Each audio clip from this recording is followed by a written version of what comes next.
tous et bienvenue pour cette nouvelle vidéo de Cali Coaching, le coaching qui vous accompagne à oser prendre votre place. Alors aujourd'hui, je vous fais une petite vidéo sur la confiance en soi, qui est à distinguer de l'estime de soi.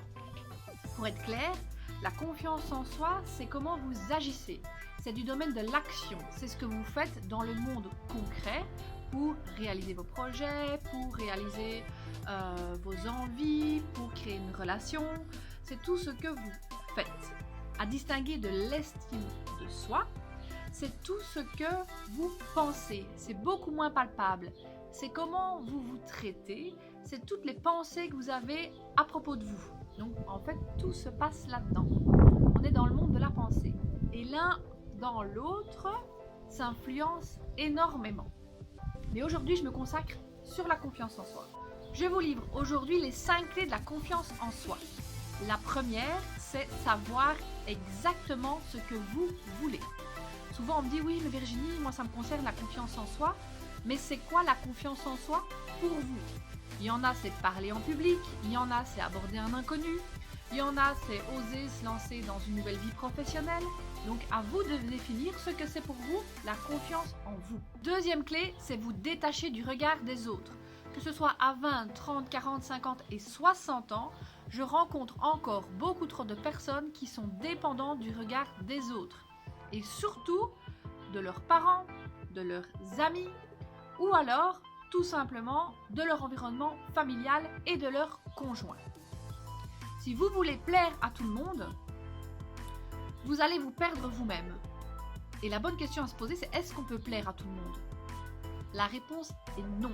Donc autant rester vous-même et les personnes qui vous apprécieront, elles le feront réellement. Donc la deuxième clé, se détacher du regard des autres.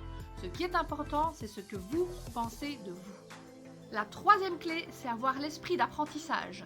Ça veut dire quoi? Ça veut dire accepter de faire des erreurs et que rien n'est parfait. Parce que souvent, on pense que faire des choses, eh bien, ça doit fonctionner de la première fois. Et si ça rate, c'est qu'il ne faut plus le faire. Or, avoir l'esprit d'apprentissage, c'est se dire que la vie, c'est faire des erreurs. Donc, c'est apprendre de vos erreurs et faire autrement ou mieux pour que ça marche. J'ai déjà failli abandonner des projets parce qu'après 2 fois, ça ne marchait pas. Alors, je peux vous assurer que quand vous vous dites que de toute façon, faire des erreurs, ça fait partie de la vie et que ça aide chacun d'entre nous à évoluer et à trouver la voie qu'il lui faut, c'est beaucoup plus porteur. Donc, acceptez de faire des erreurs pour vous demander comment je peux faire autrement. La quatrième clé, c'est vous aimer profondément. Alors, qu'est-ce que ça veut dire s'aimer profondément et surtout inconditionnellement? Eh bien, ça, c'est quelque chose de très important et à la fois, c'est le trajet de toute une vie.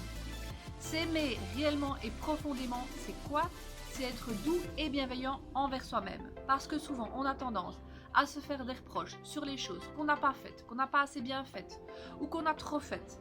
On a chaque fois en permanence un espèce de fouet qu'on utilise et avec lequel on s'inflige plein de mauvaises choses. Moi, ce que je propose aujourd'hui, c'est que vous déposiez le fouet et que vous preniez enfin et pour toujours le plus beau afin de vous caresser et de pouvoir être doux et gentil avec vous-même.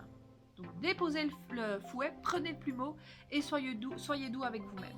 Et la cinquième clé, c'est arrêter de focaliser sur ce que vous n'avez pas encore fait ou de focaliser sur ce que vous n'avez pas réussi à faire.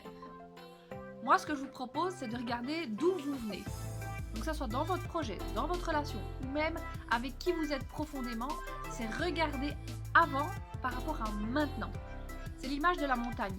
Quand j'étais en Indonésie, que je devais grimper un volcan, ça prenait 4-5 heures et après 2-3 heures, j'avais l'impression que j'en pouvais plus, que j'y arriverais pas, que j'étais au bout de ma vie.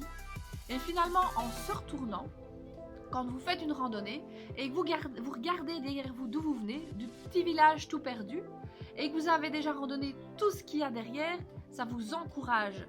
Vous vous dites que vous avez déjà bien avancé. Et donc, ça vous donne vraiment de l'énergie pour continuer. Donc, regardez ce que vous avez déjà fait. Regardez quand ça a marché. Et plus vous allez faire, et plus ça va marcher.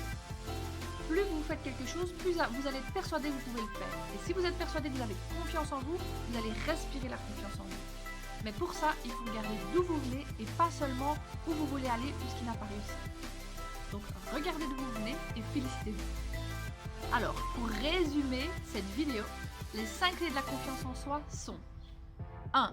Savoir exactement ce que vous voulez. 2. Vous détacher du regard des autres. 3. Accepter de faire des erreurs et garder l'envie de vous améliorer. 4. Vous accepter tel que vous êtes. Et 5. Regardez ce que vous avez déjà accompli. En attendant, je vous souhaite un bon moment et une bonne soirée. Sur ce, je vous fais plein de bisous. Ciao, ciao, ciao!